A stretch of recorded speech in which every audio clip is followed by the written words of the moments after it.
Hi, this is Barb again, and glad you've had a chance to do a couple of these short gap teachings. We want to talk today about a word that was totally unfamiliar to me until a couple of years ago, and it's the word ekklesia.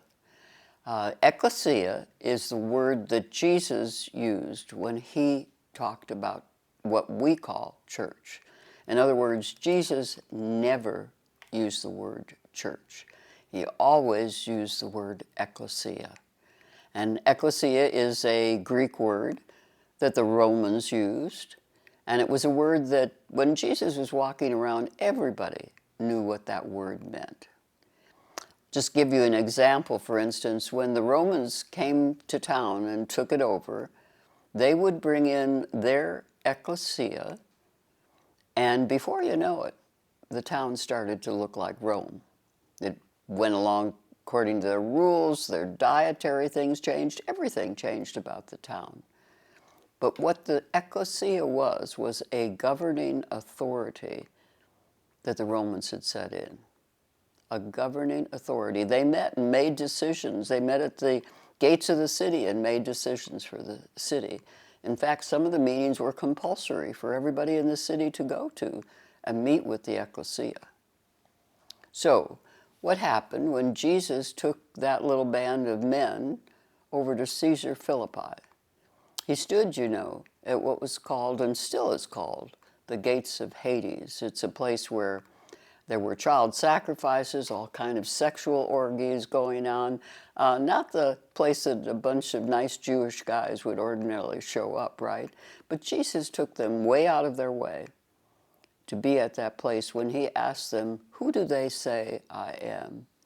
And who do you say I am?" And Peter finally said, "You're the Son of God." And Jesus said, "Yes, that's true."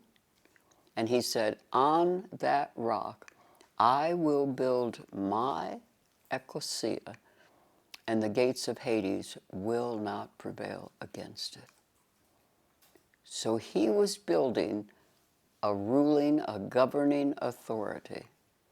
He was building a group of people that would change culture. He was saying, "You're salt, you're light, you're leaven, go and change this culture." And that is exactly what they set out to do. And, you know, without Wi-Fi, without seminaries, without a whole lot of things that we have today, they changed a region and then bigger regions. And before you know it, Paul said, "I don't have anywhere left to go." Imagine that. Imagine that.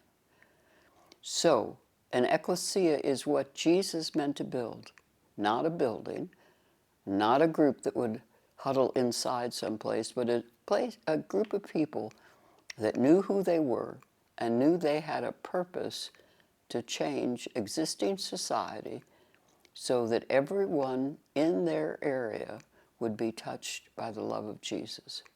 Amazing, isn't it? What a job assignment for us, because nothing's changed, you know. You are the ekklesia.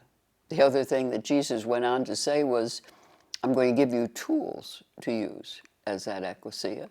And he gave us the ability to bind and loose. Very major spiritual warfare tools.